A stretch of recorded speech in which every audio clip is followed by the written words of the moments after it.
পবিত্র রজব মাসের ৩ তারিখ আজকে রমজানের হাওয়া চালু হয়ে গেছে। সুবহানাল্লাহ। গত বুধবার থেকে, বুধবারে বেলা ডুবার পর থেকে নিয়ে রমজানের হাওয়া রজবের হাওয়ার সাথে মিক্স করে একযুগে চলছে। যেরকম সুবহানাল্লাহ। এখন রজবের চাঁদ, কিন্তু এই রজবের চাঁদের বাতাসের মধ্যে রমজানের বাতাস মিক্স করা আছে। শাবানের চাঁদের বাতাসে হাওয়ার মধ্যে রমজানের হাওয়ার, রহমতের হাওয়ার মিক্সার। যেরকম আল্লাহু আকবার। এই জন্য আল্লাহর হাবিব সাল্লাল্লাহু আলাইহি ওয়াসাল্লাম রজবের চাঁদ ওঠার পরেই দোয়া করতেন, আল্লাহুম্মা বারিক লানা ফি রজব ওয়া শাবান ওয়া বাল্লিগনা রমাদান। ইয়া আল্লাহ, রজব এবং শাবানের বরকত আমাকে দিও, রমজান পর্যন্ত আমার হায়াত বাড়ায়া দাও। আল্লাহর নবী যার কাদ গাফারাল্লাহু মা তাকাদ্দামা মিন যামবিহি ওয়া মা তাআখার, যে নবীর আগে পরের সমস্ত গুনাহ আল্লাহ অগ্রিম ক্ষমা করে দিয়েছেন, এই নবী পর্যন্ত রজবের চাঁদ উঠলে দোয়া করতো, আল্লাহ রজব এবং শাবানের বরকত দিও, রমজান পর্যন্ত হায়াত বাড়ায় দিও। সুবহানাল্লাহ। এই হাদিস দ্বারা মুহাদ্দিসিনে কেরাম বলেন, নেক কাজ সম্পন্ন করার জন্য মানুষ যদি দীর্ঘ হায়াত কামনা করে, এটা নবীর সুন্নত। কিন্তু খারাপ কাজ, পাপের কাজ সম্পন্ন করার জন্য দীর্ঘ হায়াত কামনা করা, এটাও পাপ, এটাও হারাম। সুতরাং রজব এবং শাবানের বরকত পাবো, রমজানের রহমত, মাগফিরাত, নাজাত অর্জন করব। এই জন্য নবী যদি দোয়া করে থাকেন, তাহলে উম্মতের জন্য কত দোয়া দরকার।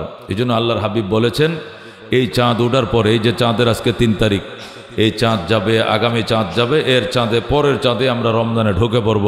প্রতিদিন, প্রতিক্ষণে, যখনই সময় পাই, আল্লাহুম্মা বারিক লানা ফি রজব ওয়া শাবান ওয়া বাল্লিগনা রমাদান।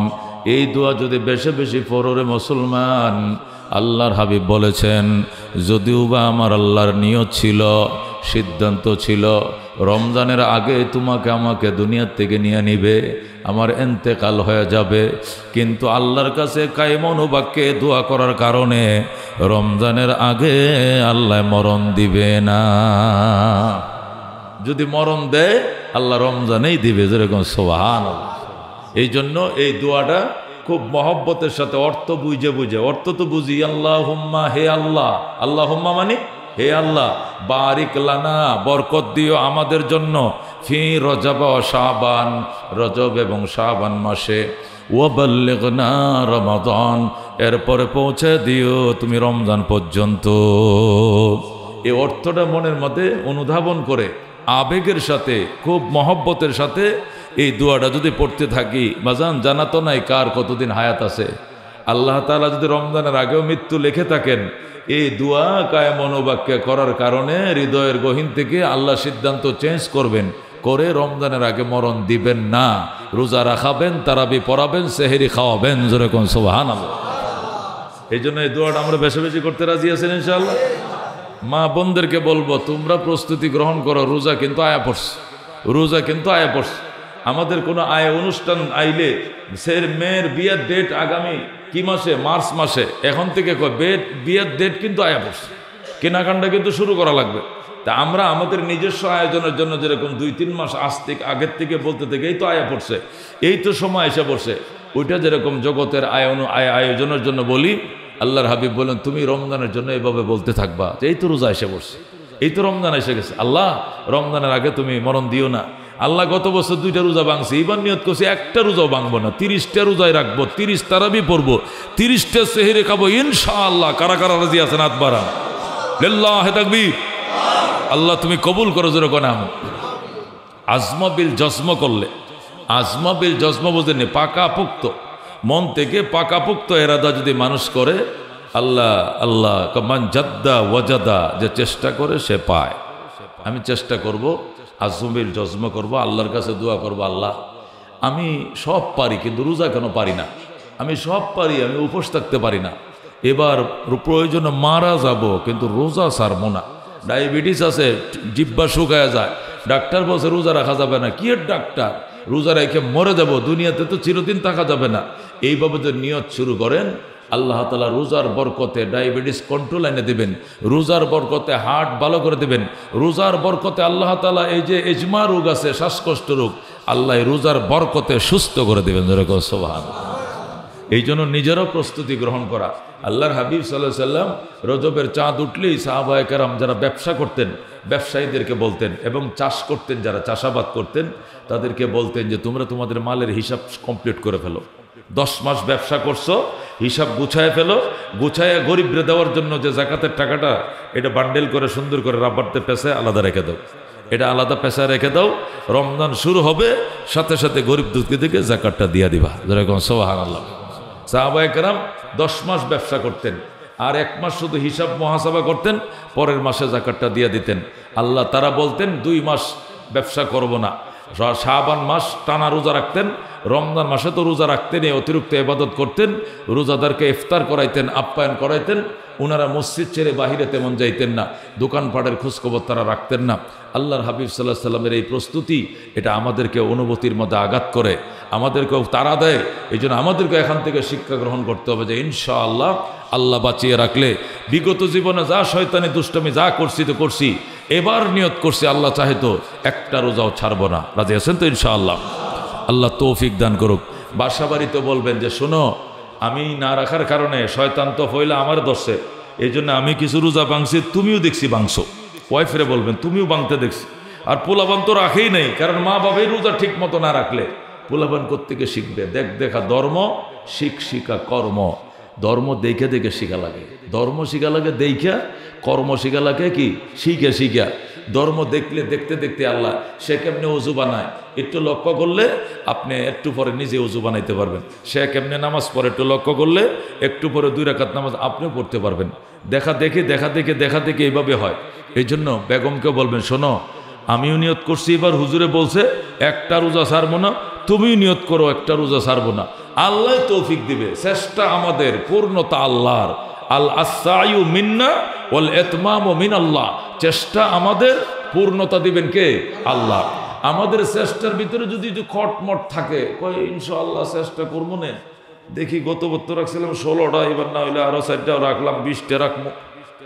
এই যে তুমি 20-এর মধ্যে নিয়ত করে লেছো 20, তাহলে তো তুমি যেহেতু নিয়ত করছো 20, এতে 2-4টা তো ছুটবই, আবার 16-15 মধ্যে তুমি থাকবা। আল্লাহর হাবিব বলেন একটা রোজা যদি খামখেয়ালি করে উম্মত কাজা করো, এর জন্য 60টা কাফারা দিলেও এরপরে ওই রমজান মাসের রোজার ফজিলত তুমি পাইতা না। যেরকম আল্লাহু আকবার। একটা রোজা বিনা উজরে ছেড়ে দিলে এটার জন্য একটা কাজাতা করতে হবে, আবার 60টা দিতে হবে কাফারা। ওই 60টা কাফারা দেওয়ার টাইমে আবার ধারাবাহিকভাবে একসাথে 60টা রোজা রাখতে হবে। যদি 59টা রাখকে আবার আরেকটা ভাঙ্গে দেন, আবার নতুন করে আবার 60 শুরু করতে হবে। এছাড়া কোনো রেহাই নাই। এরপরেও এত কষ্টের পরেও নবী বলেন যে রমজানে রোজা রাখলে যে ফজিলত পাইতা, এটা জীবনেও পাইতা না। এটা তুমি ধরার থেকে বাঁচলা, তুমি জেলখানার থেকে মুক্তি পাইলে আর কি। এটা জেল থেকে মুক্তির জন্য তুমি কি জেলের এই জায়গায় খাটনি খাটছো আর কি, এটা সশ্রম কারাদণ্ড দিছো একটার জন্য 60টা, কিন্তু ওই বরকত পাইবা না যে বরকত রমজানে রোজা রাখলে অর্জন করে। সুবহানাল্লাহ। আল্লাহর হাবিব বলেন সাহাবায়ে কেরাম প্রস্তুতি গ্রহণ করো রমজানের। যে রমজানে মারা গেলে শহীদ, যে রমজানে মৃত্যুবরণ করলে কবর আযাব মাপ। যেরকম সুবহানাল্লাহ। এই জন্য দোস্ত আগামী রমজান ইনশাআল্লাহ, গত 4-5 বছর চৈত্রী বৈশাখ মাসের দিনে রোজা ছিল, প্রচণ্ড খরা ছিল, 16 ঘন্টা 16.5 ঘন্টা 17 ঘন্টা রোজা রাখছি। এবছর আল্লাহ চায় তো ফাল্গুন মাসে রোজা শুরু হবে, শীতের আবা থেকে যাবে। যেরকম আলহামদুলিল্লাহ। রসুল বলছেন আল গানিমাতুল বারেদাতু আস-সাওমু ফিশ শিতা। আল গানিমাতুল বারেদাতু আস-সাওমু ফিশ শিতা। শীতকালে দিনের রোজা ঠান্ডা গনিমত আল্লাহর পক্ষ থেকে। যেরকম সুবহানাল্লাহ। আল গানিমাতুল বারেদাতু মানে ঠান্ডা গনিমত, আস-সাওমু ফিশ শিতা, শীতকালের দিনে রোজা, ঠান্ডার দিনে রোজা রাখা এটা আল্লাহর পক্ষ থেকে একটা ঠান্ডা গনিমত। এমন গনিমত, গনিমতের মাল অর্জন করে, যুদ্ধ করে, সংগ্রাম করে, জীবনের ঝুঁকি নিয়ে, আর এটা সে ঠান্ডা মাথায় ঘরে বসে গনিমতটা অর্জন করলো, আল্লাহ তাকে শীতকালের দিনে রোজা দিল। সুবহানাল্লাহ। আরো 30 বছর আগে আনুমানিক 35 বছর আগে আনুমানিক এই ফাল্গুন মাসে রোজা রেখেছিলেন। 35 বছর আগে ফাল্গুন মাসে রোজা রাখছিলেন। 35 বছর পরে আল্লাহ আবার ফাল্গুনের রোজা এনে দিয়েছেন। সুবহানাল্লাহ। আমরা ইনশাল্লাহ রোজা রাখবো। এই জন্য বেগম সাহেবকেও ঘরে দাওয়াত দিতে হবে। শোনো, তোমরা তো আর এখন যায়া ওয়াজ নসিহত মসজিদে শুনতে পাও না, মাহফিলও যাইতে পারো না। এখন এই কালকে আমি খিলগাঁও পাকা মসজিদে বয়ান করছি গতকালকে, তো একজনে প্রশ্ন করতেছে, হুজুর মহিলাদের জন্য কি কাউন্টার করা যাইব? খেয়াল আইতেছে, ওরা খুব ফোন করতেছে, আমাদের জন্য একটু ব্যবস্থা করেন, না হলে আমরা দিন শিখবো কোন জায়গায়? ওয়াজ মাহফিলে যাইতে দেন না, মসজিদে যাইতে দেন না। আমি বললাম যে ঠিক আছে, আলাদা কাউন্টার করেন, মহিলারা যেন বুরকা পরে আসে, বয়ান শুনে। আমার বয়ান শুনতে তারা আসতো। পরে আলহামদুলিল্লাহ কালকে ওই যে খিলগাঁও পাকা মসজিদ বয়ান করছি, এরপরে বাড়িদারা গেছি, সেখানে বয়ান করছি, আসছি। এখন আবার বাড়িদারা যায় জুমার আগে বয়ান করছি, জুমার আগে বয়ান করে 11:15 রওনা করছি। এখানে আইতে আইতে জামে জমে জাস্ট টাইমে আইতে পারি না, 10 মিনিট লেট হয়েছে।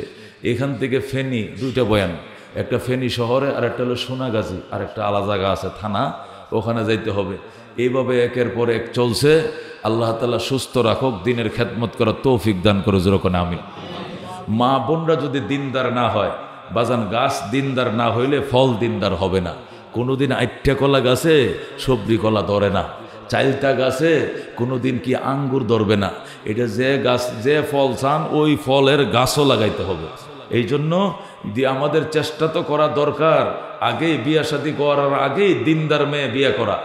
আর যদি আগে যাই করছি না করছি, নিজেও ছিলাম জেন্টলম্যান, করছি আর এক জেন্টলম্যান রে, এখন তো দিনের বুঝ আমার আইছে, তাকেও দিনের বুঝ দেওয়ার জন্য এই মসজিদের কথাগুলো বাসায় যায় শোনাইতে হবে। কারণ মেয়েরা হলো দিনের মূল। আল্লাহ তাআলা এদেরকে বানাইছে মানুষ তৈরির ফরমা। এই ফরমা যদি ঠিক হয়ে যায়, গোটা কারখানায় ঠিক। ফরমা যদি বাঁকা থাকে, ইঁটও বাঁকা হবে। ফরমা সোজা, ইঁটও সোজা। মানুষ গড়ার কারিগর হইল উলামায়ে কেরাম, আর মানব জন্মের ফ্যাক্টরিয়ার কারখানা হইল মারা। পৃথিবীতে 650 কোটি মানুষ বর্তমানে আছে, আগেও কম বেশি ছিল, সামনেও থাকবে।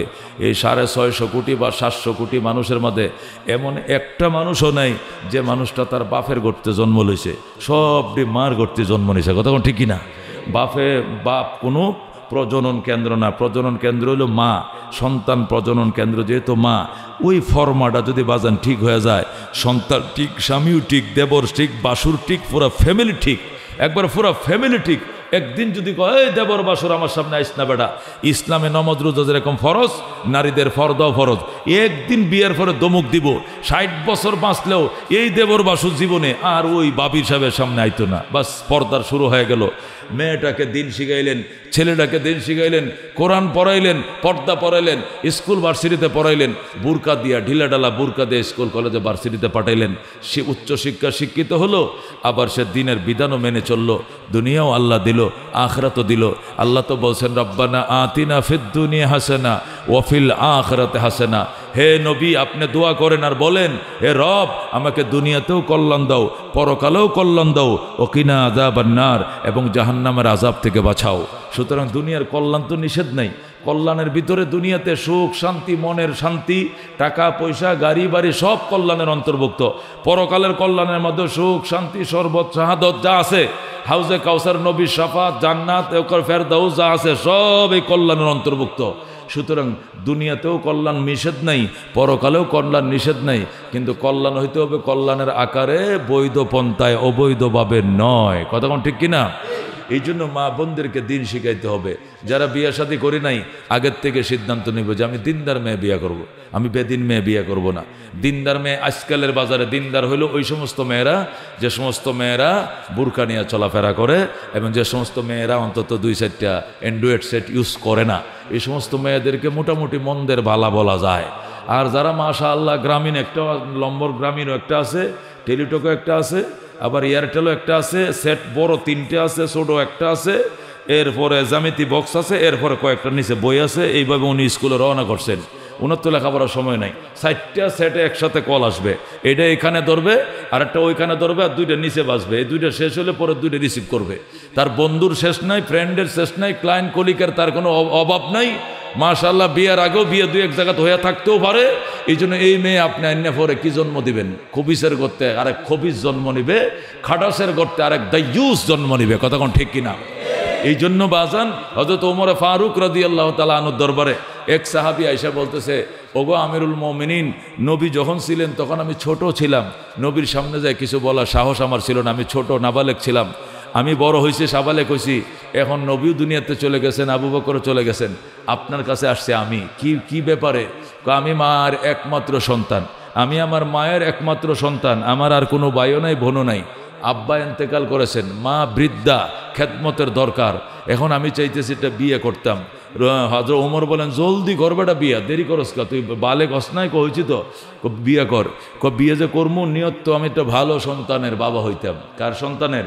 একটা ভালো সন্তানের বাবা হওয়ার আমার বড় নিয়ত। হযরত ওমর বলেন 3টে কাজ করতে হবে। কয়টা কাজ? তুমি যদি নেককার সন্তানের বাবা হতে চাও, গর্বিত সন্তানের বাবা তুমি হতে চাও, তোমাকে 3টি কাজ করতে হবে। 1 নম্বর, তুমি একটা ভালো মেয়ে বিয়ে করতে হবে।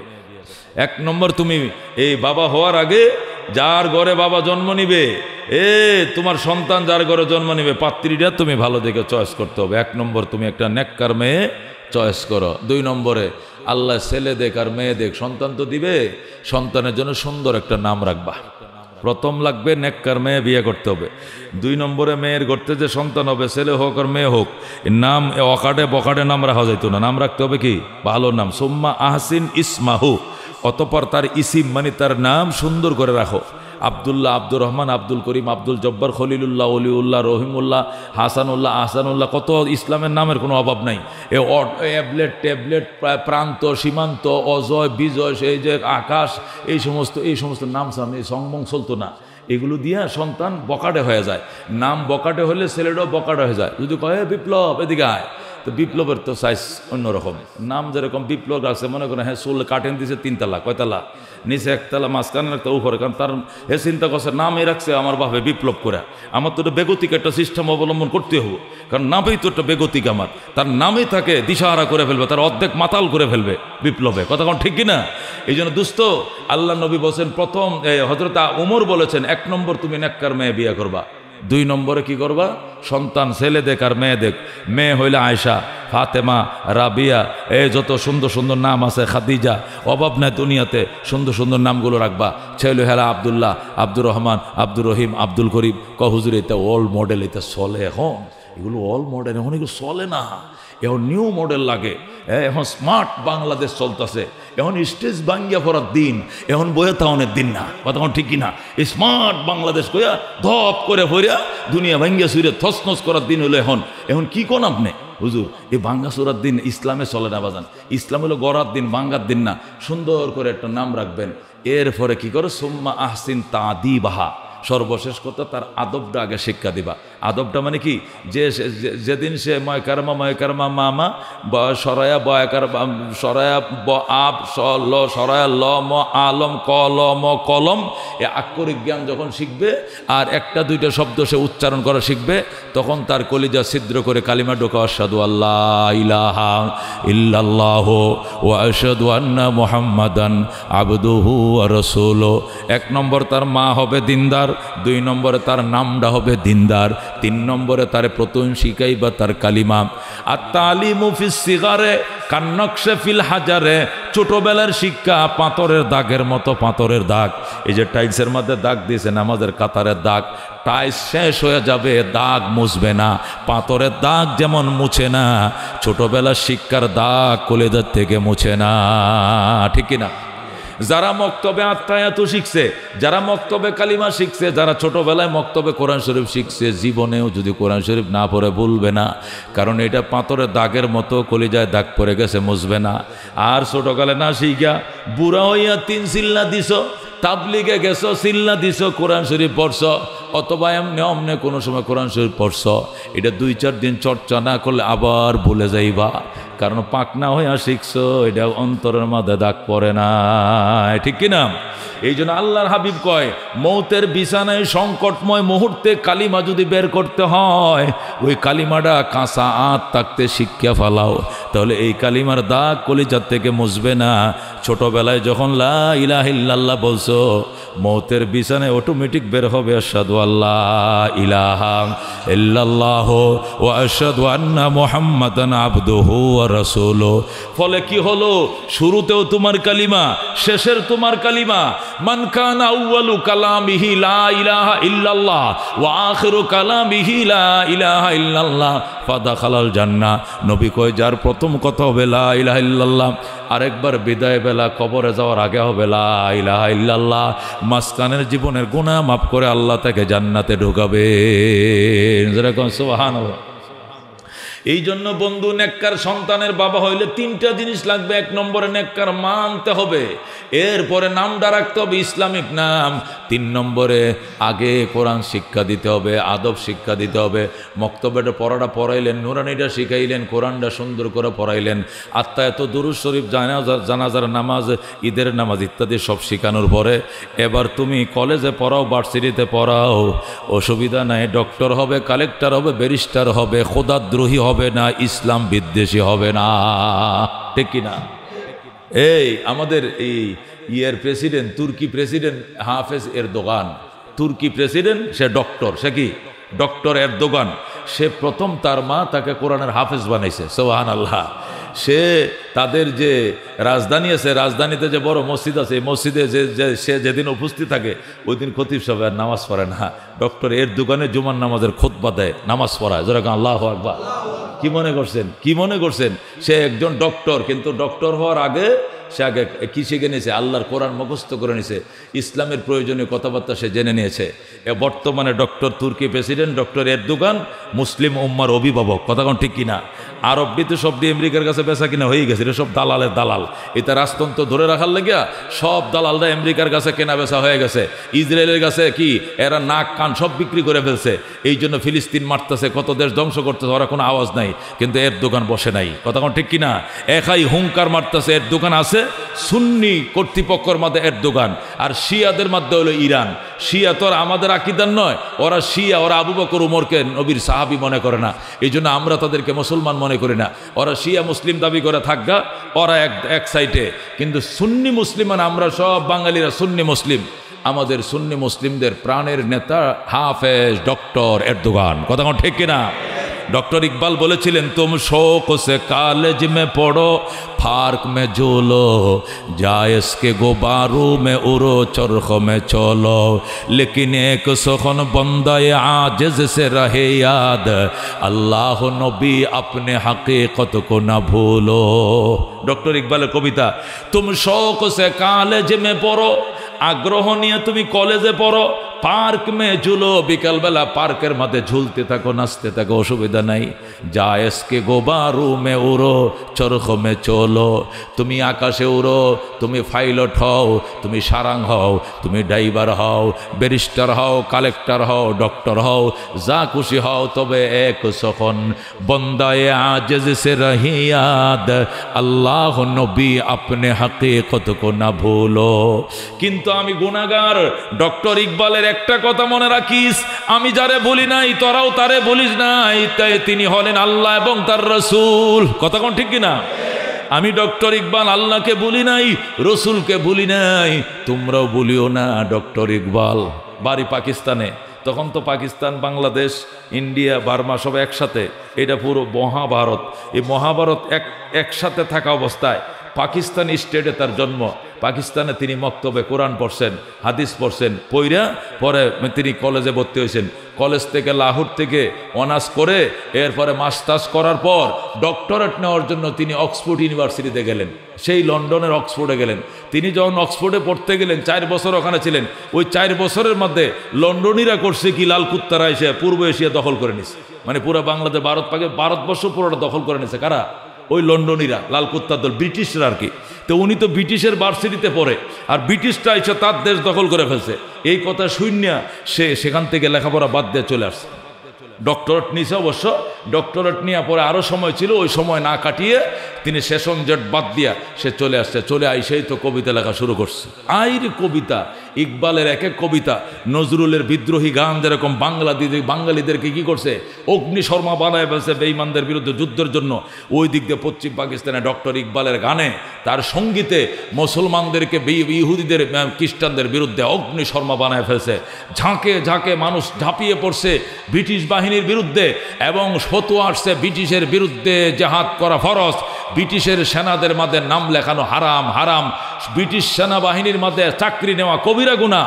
এরা ব্রিটিশরা ভারতীয় দালালদেরকে, হিন্দু দালালদেরকে বেশি টাকা বেতন দিয়ে সেনাবাহিনীতে যোগ দেওয়ার জন্য বলেছিল। তখন হিন্দুরা যোগ দিয়েছিল, কিন্তু ওলামায়ে কেরাম ফতোয়া দিয়েছেন ব্রিটিশ সেনাবাহিনীতে যোগদান করা হারাম, এদের চাকরি করা হারাম। কারণ এরা আমাদের দেশ দখল করে নিয়ে আমাদের বুকের উপর ফাড়া রাইখা ওরা খাইতেছে। ব্যবসার নামে, ইস্ট ইন্ডিয়ান কোম্পানির নামে এরা এই দেশে আইসা এখন ক্ষমতার মসনদ দখল করে নিছে। এদের সেনার বিরুদ্ধে যুদ্ধ করা ফরজ। এই যখন ফতোয়া দিল, ডক্টর ইকবাল কবিতা বলা শুরু করলো। ডক্টর ইকবালকে অ্যারেস্ট করলো ব্রিটিশ সেনারা, দিল্লি কোর্টে হাজির করা হলো। জজের সামনে গেছে, যাওয়ার পরে ডক্টর ইকবাল তুমি নিমুখ হারাম। ইকবাল কয় কেউ কর, আমি কিভাবে নিমুখ হারাম হইলাম? তুমি আমাদের ভার্সিটিতে পড়ে আমাদের সরকারের বিরুদ্ধে কথা বলো। তিনি বলেন আমি ইহুদি ভার্সিটিতে পড়েছি ঠিক, ইহুদি টিচারদের কাছে পড়েছি ঠিক, ইহুদি ছাত্রভাইদের সাথে লেখাপড়া করেছে ঠিক, কিন্তু আমি আমাকে ইহুদি বানাইতেও পারে নাই, ইহুদিদের দালালও বানাইতে পারে নাই। যেরকম আল্লাহু আকবার। আমি তোরার মতো ইহুদিদের দেশে লেখাপড়া করছি, খ্রিস্টানদের দেশে লেখাপড়া করছি, খ্রিস্টান টিচারের কাছে পড়ছি, একটা টিচার মুসলিম ছিল না, পড়ছি বেঈমানদের কাছে, কিন্তু আমি বেঈমানও হই নাই, বেঈমানের দালালও হই নাই। কেন? আমার মা, আমি যখন অক্সফোর্ডে যাই আমার মা আমাকে দুইটা জিনিস দিছিল। একটা দিছিল কি, এক প্যাকেট সুরমা দিয়ে দিছিল, একটা সুরমা দানি দিছিল, যে সকালে যখন তুমি ভার্সিটিতে যাইবা তখন সুরমা 2 চোখে দিয়ে যাইবা, তখন তোমার চোখের মধ্যে ইহুদি বাসবে না, তোমার চোখের মধ্যে মদিনা বাসবে। যেরকম সুবহানাল্লাহ। 2 নম্বর, তোমার সাবজেক্টগুলো তুমি যখন পড়বা, তোমার লেখাপড়ার বইগুলো যখন তুমি পড়বা, ওখানে পড়ার আগে সকালবেলা উঠেই কোরআন শরীফের 2-4-10টা আয়াত পড়ে নিবা। এই জন্য কোরআন শরীফ আমাকে মা সাথে দিয়ে দিছিল। এই কোরআন শরীফটা মা হজরত থেকে, মদিনার থেকে আনছিল। সুরমাটাও মা মদিনার থেকে আনছিল। মদিনার কোরআন, মদিনার সুরমা 2টা লগে রাখছি। 4 বছর তোদের লেখাপড়া করছি, ইহুদিও হই নাই, ইহুদির দালালও হই নাই। যেরকম আল্লাহু আকবার। সুতরাং আজকে তোদের বিরুদ্ধে আমার 1 নম্বর কাজ হলো ভারতের মানুষকে তোদের বিরুদ্ধে ফুসকে তোলা, তোদের বিরুদ্ধে ঝাঁপিয়ে পড়ার জন্য আহ্বান করা, এটি আমার কাজ। তখন বলল ওয়ার্ডার, ডক্টর ইকবালকে জেলখানায় বন্দি করা হোক। যখন বন্দি করা হলো তখন মুসলিম এক উকিল আইসা, মুসলমান এক উকিল এসে ডক্টর ইকবালের পক্ষে বলতেছে, না ডক্টর ইকবাল সাহেব যা বলেছেন এগুলো ভবিষ্যতে আর বলবেন না, উনি আবেগের বশীভূত হয়ে বলে ফেলছেন, ভুল হয়ে গেছে, মাননীয় আদালত ওনাকে বেকসুর খালাস দেওয়া হোক। ডক্টর ইকবাল তোরে মাতবরি করতে খুশি কেটা, তোরে উকিল নিয়োগ দিছে কে? তুই এসেছিস আমার পক্ষে দালালি করতে? বাটপার শহর এখান থেকে। আমি যা বলেছি বিগত দিনও ঠান্ডা মাথায় বলেছি, এখনো বলছি, ভবিষ্যতে বলবো। আমার গান চলবেই, চলছে। এই লাল কুত্তার বাহিনী ভারতবর্ষ ছাড়ার আগ পর্যন্ত যতক্ষণ আমার গায়ে 1 ফোঁটা রক্ত আছে আমি বলেই যাবো। যেরকম আল্লাহু আকবার। তখন তো অবাক হয়ে গেছে মাননীয় আদালত, অবাক হয়ে গেছে, এবং হাজার হাজার উকিলরা, ব্যারিস্টাররা সেখানে দাঁড়াইছে ওকে ফাঁসানোর জন্য। আল্লাহু আকবার। ডক্টর ইকবালকে জজ বলতেছে, তোমার যে ফাঁসি হবে তুমি খবর রাখো। ফাঁসিকে ভয় করে এটা অন্য কোনো জাত হইতে পারে, মুসলমান জাত জীবনে ফাঁসিকে ভয় করেন না। যেরকম আল্লাহ, আমি হাসতে হাসতে ফাঁসির কাস্টে ঝুলবো, তারপর আমি কবিতা বলেই যাব। তুমি কি বলতে চাও? ডক্টর ইকবাল তখন কোর্টের সামনে দাঁড়ায় বলতেছে, বাতিল সে দবনে ওয়ালে আয় आसमा नहीं हम सोबर कर चुका हो तुम इम्तिहा हमारा चीन अरब हमारा हिंदुस्तान हमारा मुस्लिम है हम वतन है सारे जहां हमारा।